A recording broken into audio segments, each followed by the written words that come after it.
Keoni, I've got you on the Mogul live chat. How are you? Good. There you are. Good. Nice to I talk to was you, going to man. say I thought we may have some technical issues, but you've been there all along. Great to see you. Yeah, you too. Thanks a lot for having me on. Yeah, it's our pleasure. Thank you very much for being here. Where have we got you from at the moment? I'm in California, man, Santa Monica. And what are you currently working on this particular month? Well, right now I'm juggling three projects at three different stages. I have one that we're sort of prepping up now called Terminal Station that we can talk about. I've got another one that I finished like literally 2 days before the shutdown, we finished shooting in New Orleans, and actually we were in Romania at the time. And so that's in the festivals now. And then I've got one I'm prepping now that I was just shooting during the pandemic in Hong Kong. So Oh, I'm that's kind of at three fantastic. different stages. Yeah. That's fantastic. For anyone that's just joined us, Keoni Waxman, very experienced director, writer, producer.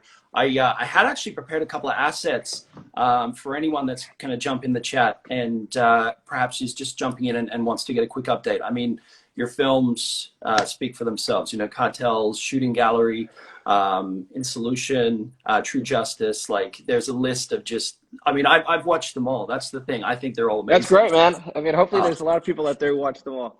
Yes. So if anyone's got any questions as we're talking to Keoni about these films, any question's a good question, guys. So ask it through in the chat at any point. So, I mean, kind of with that, I wanted to sort of circle back to your career a little bit, just find out how did you get into the industry? What was your very first job? Wow. I started a long time ago, but I started when I was in film school in Colorado. I was actually up in Boulder, Colorado. It wasn't much of a film school, but there was a lot of TV going on in Denver. So during, at night or on the weekends, I was a camera assistant for whatever movie was rolling through town. And then during the week, I kind of ran the film with a couple other guys. I kind of ran the film equipment desk at the university. So I sort of was making my films and renting equipment so I could make my films, and I was working as a camera assistant. And That's this is a, fantastic. yeah, it was a while ago. Did you make your first film in Colorado or did you make it in Los Angeles? No, I made it in Colorado. I actually, ironically enough, I was there and we started, I moved up to being an op camera operator for all these shows, but at the same time I was doing short films and so forth. And one of the companies I was working with asked me to write them a film because I started, some of the short films were winning awards. Long story short, I dropped out of school and moved to Denver and made my first film there. So I never finished Boulder, but I went to film school there. Could we kind of talk about that just quickly, that Yeah, first film that you made? yeah. What kind of part did you put yourself in there, like writer, director, and what sort of budget did you have to work with? Because I find that fascinating with successful film directors, their first Well, film. well, I always say the hardest thing to, the only thing harder than making your first film is making your second film, right? So the first film was really hard. And it was, again, I was in film school and the people who I was working for, different production companies there wanted to produce this film and wrote a script. It was actually kind of cool because it was essentially a riff on Chet Baker's life story, but tenor sax player, this or that. In Colorado at the time, in Denver, you had just rail yards and big dog food companies and all kinds of, like, very industrial. Nobody was there. It was before the Rocky Stadium was there, before everything. But what they had was a really cool jazz club called El Chapultepec's. Painted on the side, it was hot jazz and or cool jazz, hot food, and they would have all sorts of, like, hardcore, like, heavy hitters from all over the world come and play at this place. So we would hang out there, and I wrote the script about a jazz musician, and we were trying to set it up. And again, I had just dropped out, of school, and somehow we got it to Michael Madsen, who had just done a film that it hadn't come out yet. He was all excited about, but everyone in town was excited about, called Reservoir Dogs. And he showed up. He's like, this is a great movie. I cut off a guy's ear. It's fucking great. I can swear. And I was like, this is great. I love this guy, but can you not do that? Can you just play like a jazz musician? He's like, yeah, totally. And he taught himself to play the sax. We wrote all the music. It was pretty cool. So we shot that in Denver. I don't know. I want to say like 91, something like that. And then I moved to LA right after that. So. And just to kind of circle back, great to see in the chat, Thomas, Isabel, Joanne, if I get this wrong, Enger, amazing stuff. Thanks for the feedback, guys. Any questions, Keoni, as we're going? Any questions? Good question. Keoni, so I want to ask you, so with that film, is that still the hardest film you've made? No, actually, like I said, the harder thing is the second one, because after that, you feel like, wow, I kind of did it. right? And people want to see it, but everybody sort of has an idea of what they want you to make and how you want to do it. And I just moved to LA, which is a lot harder than living in Colorado, I'll tell you that. At least back then, for sure. But you know, you keep writing, you keep making movies and so forth. So, you know, every film's a struggle. Every film's its own, you know, it's its own baby. You know, so I wouldn't say that that was the hardest one, but that was definitely the one that I think, you know, you woke up and you thought about the movie. You went to bed and you thought about the movie. You know, you lived and breathed it. And so as you go on, you start to sort of get into a rhythm. Like, this is how you make movies. This is what you do. But that was definitely the one that I think felt like it was coursing through my veins more than anything else. You know. Sure, sure. Well, like, again, there's more and more people coming in the chat. It's a great group already. We had Thomas Churchill yesterday, and he mentioned a film. He's actually in the chat listening and watching at the moment. Hey, Tom, we're supposed to have lunch. We haven't done it yet. Feel free to respond, Thomas. And again, anyone, any question, he's Churchill Productions has also just joined. So circling into then, I'd love to get your sort of take on Mogul and how you kind of first heard about Mogul and then what we're going to be working on. Sure. You know, I mean, for me, it was interesting because when I first heard about it, like I said, I was, Thomas just said, awesome, looking forward to it. I was in Hong Kong at the time. And it was weird because it was, you know, right in the heart of the pandemic. And I honestly felt like I was in Westworld. You know, you felt like this isn't real. I left my family back in LA and I'm making a movie there. And, you know, I was going to come back and make the Terminal Station. And I heard, hey, you know what, you know, from my producing partners and everyone involved, like, we want to do this with Mogul. We want to do, and they told me all about it. And it was a very sort of, I want to say a strange sort of thing because I'm so far away. And as I'm hearing something that to me sounds like what I wish when I was making Almost Blue, I existed at the time. And I'm like, that sounds great. And so came back, finishing the film, and now we're kind of rolling into Terminal Station. So. And we can't give away too much, but Terminal Station, is there any kind of sizzle that we could sort of sell on it? I mean, look out for the action scenes. Oh, yeah. I'm trying to walk on the tightrope here as well. No, I feel, you know, I mean, the idea of Terminal Station is that we're trying to do, look, you know, I can get into, we talk about the other films, but I always approach my action films like they're Westerns because I think that that's where you have an iconic character. The iconic character of a Western is the same as a samurai film, this or that, where, you know, it's really your main guy. He's an anti-hero. He needs to, something has to happen to him to do good, to do bad. But something has to change. That's an action movie. That's a Western. So Terminal Station is really a Western, but it's an action film. So we're shooting in Eastern Europe.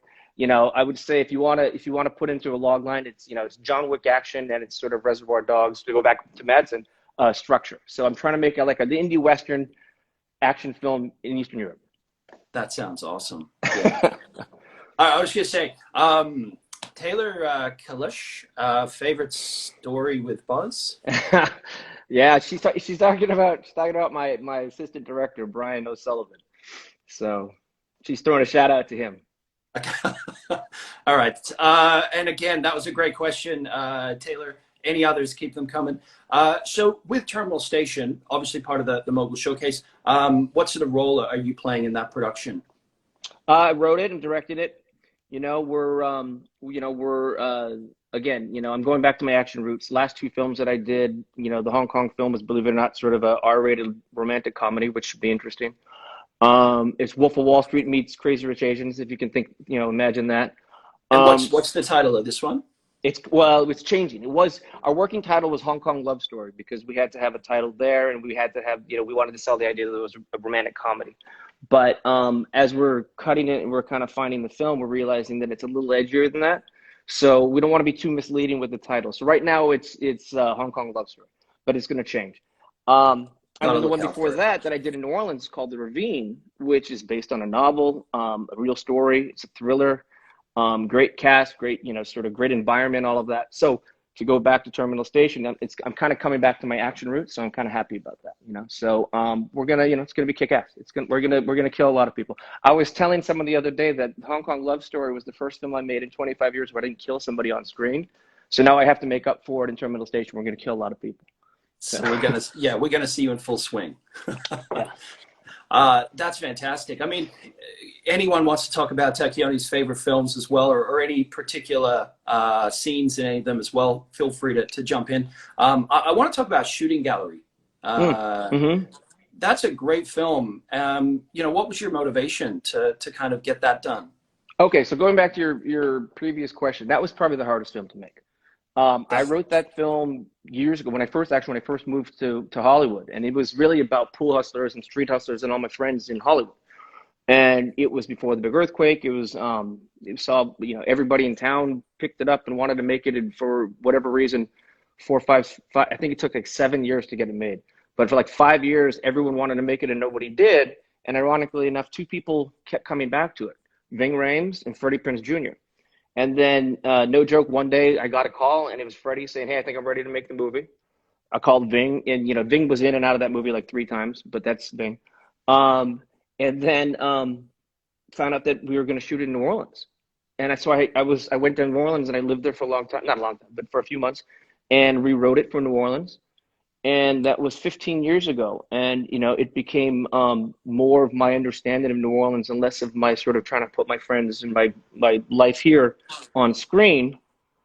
And then again, The Ravine, 15 years later, I go back in and make that movie. And I think I'm still trying to figure out exactly how New Orleans is, because it's such a great city, it's such a great place. So it really became one of those things where, it was originally called Pool Hall Prophets. And we changed the title, but it became a passion, and it really became a passion. And also, so for me, at least, a way to discover New Orleans, which I didn't know anything about at the time. Curious to ask about Freddie Prinze Jr. obviously being cast as that. Did you always kind of single him out as the guy you wanted to play, or was it more he was the one that wanted to do it the most? A little bit of both. We cast a lot of different people like I said, it was like 5 years of trying to get it made. And bear in mind, this was back when, Freddie was, this was when he was, I think he was in the, like, I know you did last summer time, right? So he was a pretty hot actor in town at the time. And so it was one of those things where he really played pool. He was very good at it. He really wanted to do it, and but then his career kind of blew up and went to a different direction. So, we cast other people, Skeeter Ulrich at one point. I mean, a whole bunch of different people at times. But at the end, he's the one who called me and said, "Hey, I think I'm ready to make it now," and so we did. Yeah, and Ving. Well, Ving, I've done a couple movies with Ving. We've tried to do a few movies, but we've only managed to put two together. But Ving loved playing his character of the sort of it's a Fagin, story, and he's great as sort of the state chorus, Fagin character who has a stable of pool players and hustlers. Cue Ball Carl, he loved that role, and he brought so much to it. I mean, he was fantastic, and to be in New Orleans with Ving was great. But I don't know if people seen the movie, but Cue Ball Carl does this whole thing with the chicken foot, and he dips it in whiskey and he sucks on this chicken foot the entire time. And that was Ving. He was like, this is what I do, or this is what my guy would do. I'm like, all right, keep doing it. So, he was great to work with, and then we For, went on later and made an action movie with him too.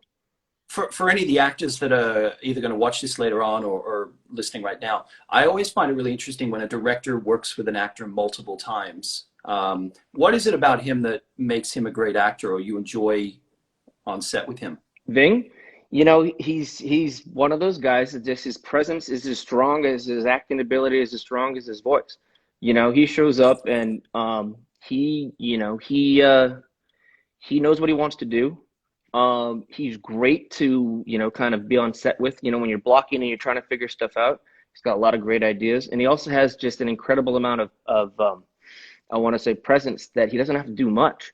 When I did Force of Execution with him and Seagal and Brent Foster and Danny Trejo, but Steven and Ving had a really great sort of clash of not personality but of charisma, which I think you always want to find it on screen. I mean, drama is conflict, right? That's So a great mix. Yeah, a lot of strength in both those guys.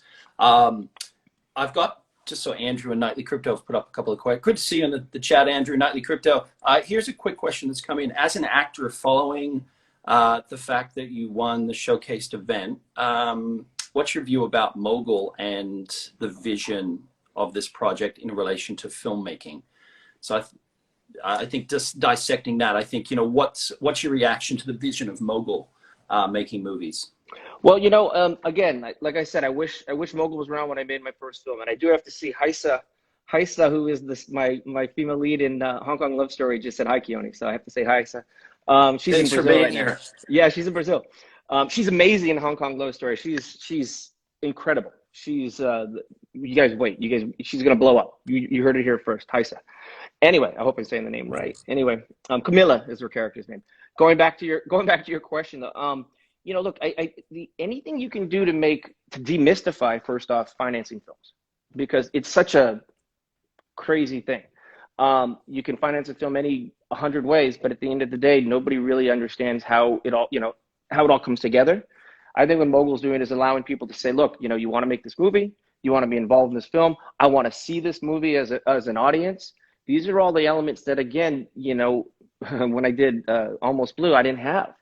When I made Shadow Man in Vegas and Almost Blue, it was really more about the idea of, this is some cool shit that I want to tell a story about. And these are like really cool people I want to be in the movie. I'm going to borrow my friend's car. I'm going to do this. Well, that element brought into today's, filmmaking, when there's so many movies out, it's so hard to break through. There's so many, a $300 million movie is nothing. You know what I mean? I make action movies, and the action movies I make are not $300 million. And so how do you compete with, a guy in a suit, the CGI suit? You don't, unless of course the audience wants to see something that you're putting in the film. Right. So for me, a lot of it is just like what I think Mogul is doing is allowing people to actually, participate like this, which is incredible. Thanks, miss you too, Hexa. Which is incredible. And at the same time, it allows people to go, so how does this, we're talking about how do you make a movie? You're talking, obviously you go to actor showcases, you go to film festivals, you go to all these places. But generally it's people talking about the film they just saw. They're not talking about how do you get a movie made? How do you get a movie made that I want to see? People wanted to see Terminal Station. Guess what? We're going to make it. It's going to kick ass. So it's like I just think that the interface, the concept of being able to, I'm sorry, the term is definance, I think, but to be able to actually put together the approach to make a film and finance a film are all things that people are starting to realize they don't have to be secrets anymore. You can actually figure out how to do it. Exactly. And I think you touched on something as well, which there is a bit of a gap. And I spoke about it, not the last guest, Thomas, but Elizabeth recently, which was, if you're an indie filmmaker and you're kind of at that level where you're just struggling to get like an ARRI or a decent camera, and then the other end, like you said, there's like $300 million film, which is probably going to have another, couple of $100 million in P&A. It's really light and day between how you can get your project out there compared to something else. And I think that opportunity with Mogul about connecting people and giving everyone an opportunity to get forward rather than just the person with the most money it's an interesting concept. Well, and I think that's what makes making movies art instead of content. And there's nothing wrong with a crossover. There's nothing wrong with content. But at the end of the day, you don't go, I'm going to go see content. You say, I'm going to go see a movie. And there's a reason for that. I'm going to read a book. I'm not going to read content. They're the same thing in today's world. But the edge is when the audience wants to see it and the filmmaker, the writer, the actor, the painter, the whoever wants to make something that, that means something to them. Like I said, I always try to, Adrian, hi. I'm just responding to all the people popping up. Yeah, no, please do that, Keoni. I'm reading them as we go as well. So if anyone's Adrian was in a movie I made a long time ago, not that long ago, in Canada. I've worked with him quite a bit. And he was in there. He was in True Justice. What am I saying? He was the sheriff in True Justice. Anyway, what was I saying? I was just saying, I think, the ability for people to want to choose to make something that means something to them is, I think, the difference. And I think that Mogul is allowing people to get there. Yeah, no, I think that's exactly what a lot of people have got the same reaction. Great to see as well, everyone interacting in the chat forum as well. This is a good one too. Adrian, what's up, bro? Big fan. Nightly Crypto. Love to talk a little bit about Steven Seagal and that relationship, because you guys have done just a slew of great films together. Yeah, but also, we've made a few movies together. How many are you up to where you've directed something he's done? I measured in time more. Okay. It's been about over 10 years, I think. I think we've made, close to, I'll put it this way. We did True Justice, which was 23 episodes of television, 26, episodes of television, with Adrian. And we did, I think I've done maybe, I'm going to say close to 20 films, 15 films with him. As a writer, director, Close to 20 films. That's incredible. Yeah. What was the first reaction? How did you guys basically connect to begin with? Well, that's a long story, but and it's a good one. But I'll give you the condensed version. Is that uh, my producing, my producer on that show, my producing partner on Terminal Station, Ben Dang. He's been integral part of Steven's career before I even met him. Um, but he, I think he reached out to me first. We were going to do a different movie. He reached out to me years ago, the first film, and he said, "Hey, Steven wants to meet you." And I said, "Okay, great." And he goes, "But he's in New Orleans." And this is the first. Actually, was it the first time? No, I'd already been there. So this is after shooting gallery. And he said, "Can you come down and check it out?" And I said, "Oh, okay, great. What's he doing?" He goes, "Well, his band is putting on a show, and he just wants to meet you." And so I went down there, and there's a lot of funny anecdotal stories I could tell you another time about my time down there, and meeting Any Ving for the story is a first good time. story here. Oh yeah, no, it's a good. There's good stories, but the again, the condensed version is turns out that Steven's band is playing at the Foundation Room at the House of Blues, and so in between, sound checks and this and that, I'm talking to Steven, and eventually, I was told, look, just talk to him, see what's up. Just don't talk about yourself, don't tell him where you're from, don't tell him this, just talk to him. And the first question Steven says to me is, "Where are you from?" So I said, "Well, I'm from Hawaii." And he goes, "Where?" And I said, "Well, I'm from Oahu." And he goes, "Where?" And I said, "Well, I'm from Honolulu." And he goes, "Where?"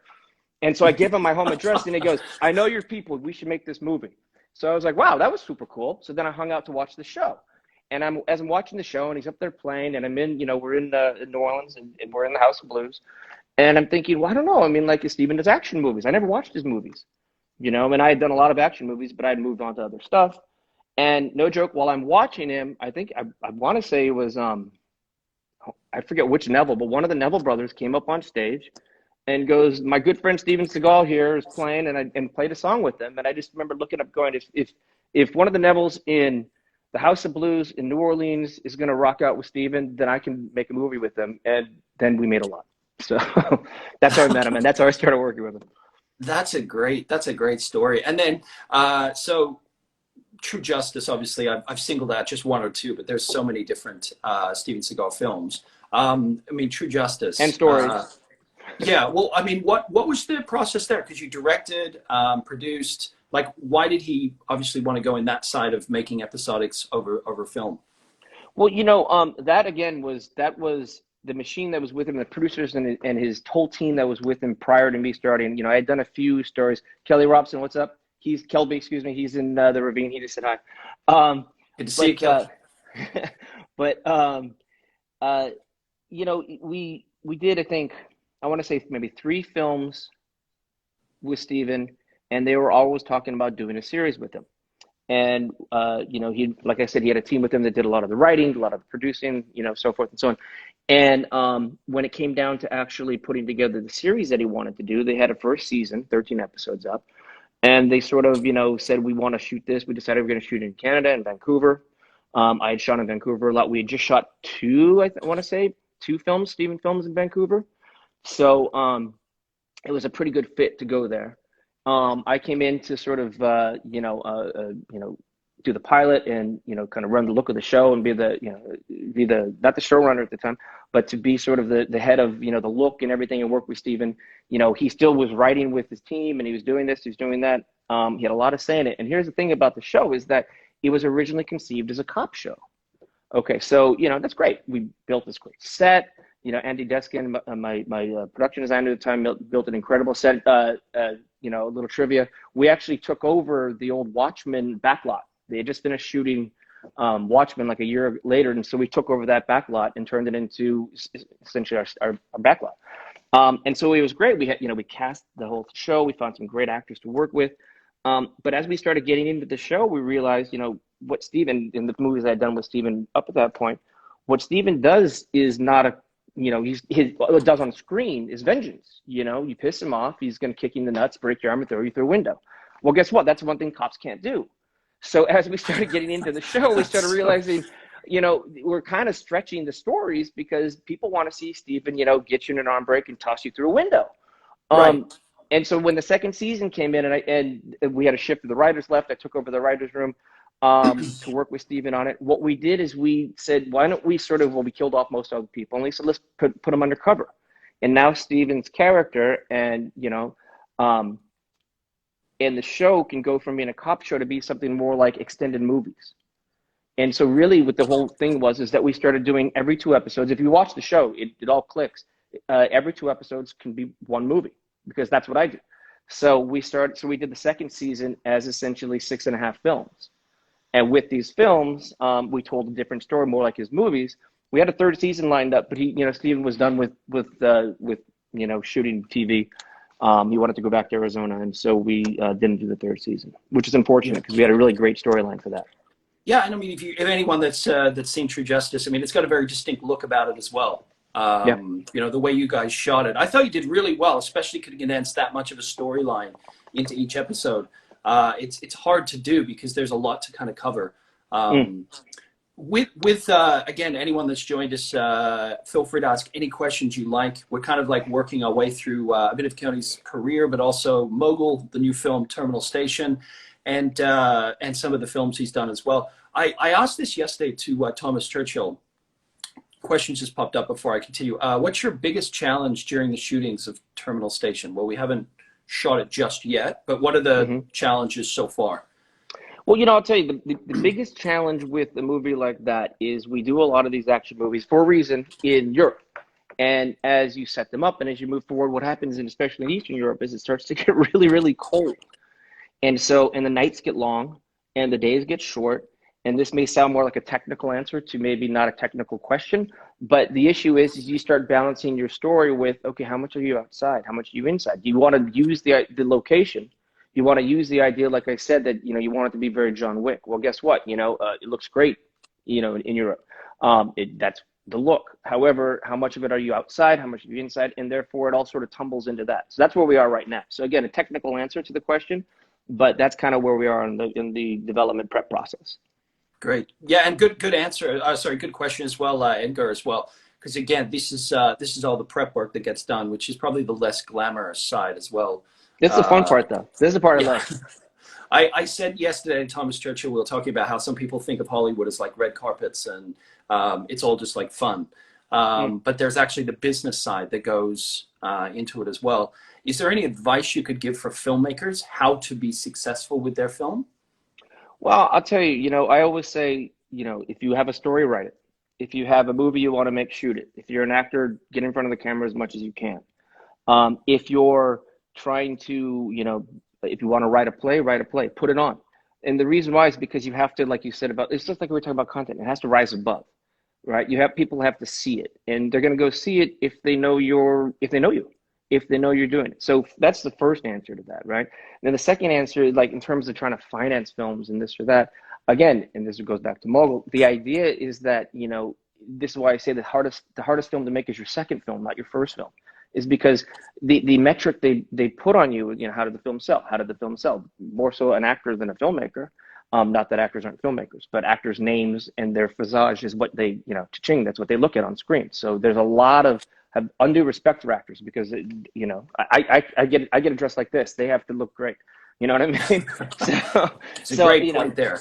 Right. So they, so they carry the burden. So a lot of the idea of financing film, the burden is put, especially these days, on actors and what they did before.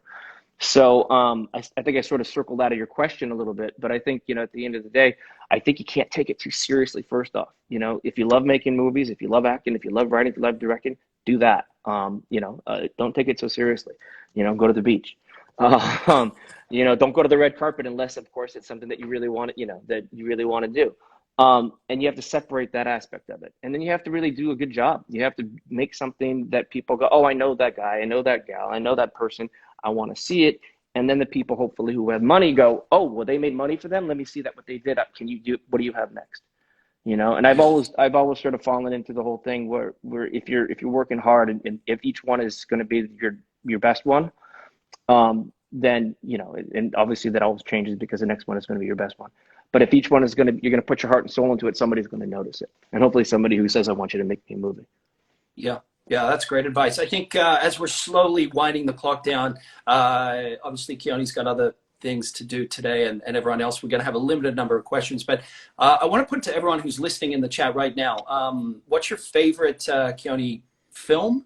And if they want to ask him about a certain scene or how he made the film. Any question is a good question, but perhaps on your favorite film that he's done. Interesting to see what pops up. And also Right. anyone that's been in these films, you can ask about I those know some too. of you are there. I see your names. So I really want you guys to see, obviously Terminal Station, but and the last two films that we did. The Ravine is a really good film in terms of something different, right? And the actors in it are fantastic.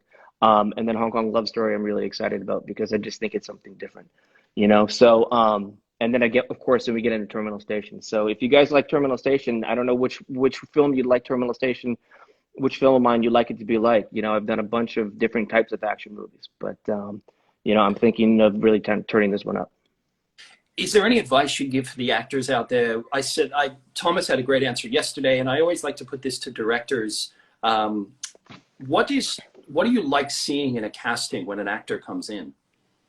A choice, always. That's the main thing. You just want someone to come in with a choice. You don't want to have to give them direction. You don't want to have to explain the character. You don't want, they always ask questions, and everybody asks questions. That's great. But I just want to see a good choice. If somebody comes in and has a choice, even if it's the wrong choice, I know that they thought about it. I know on set that they can do what they're supposed to do, and all I have to do is maybe talk to them about it and ask them a few questions myself. But when somebody shows up and you can be unprepared, you can be this, you can be that, you can be dressed this, that. But if you come in and you have a choice, that's usually the person I call back. Got it. Great advice there. And for anyone on set doing stunts, wanting to get into stunt works, your films have a lot of great action scenes in them. Is there any advice you'd give for the actor who's going down the stunt direction? If you're an actor going down that stunt road, make sure you have a good stunt double because nobody wants to see you get hurt. If you want to get into stunts, if you wanted to get into directing action movies, make sure that you have a good stunt coordinator that you trust, because I'll write it. I'll write the gag. I'll write the character to be in the gag. I'll, describe how the bullet hits them and they fall into the fire and then they roll into the street and they get hit by the car and then they pop up and but I'm not the guy who says that they're going to be safe. Your stunt coordinator is the guy. If I have to turn to you and say, is this good? I got to trust that it's good. I've seen many, and I've had many accidents, not because the stunt coordinators in my show happened because you're trying to do a dynamic shot. You're trying to hurry before the sun goes down. You try to do this or that. Those things are going to happen in action movies. But if you want to make action movies, a dynamic shot. If you want to make a great stunt sequence, these days, you stitch it together with the effects, you do all kinds of things. But at the end of the day, it's somebody there who is, taking the hit, taking the punch, set on fire, getting ratchet pulled out of the, doing a high fall, driving the car, and the stunt coordinator has to be the guy who says, we can do this. Otherwise, don't do it. And just kind of going off that as well with Terminal Station, can we, obviously there'll be a lot of stunts and action in that particular script side, but can we talk about any of the cast that are going to be in there, stunt coordinators that will be doing some of the work? Right now we're going through, I work with a team on a lot of these films and that I put together with the Seagal films behind the camera, right? And so right now, especially it's going to be, what I'm getting at is that it's determined on where I am. If I'm in Vancouver, there's a specific team that it's in, if I'm in Romania, there's a specific team. When I was in Prague, there was a different team. So right now it depends on where we're going to shoot the film. But you'll see a lot of the same sort of faces, a lot of the same names. It's just, again, it depends on which ones behind the camera.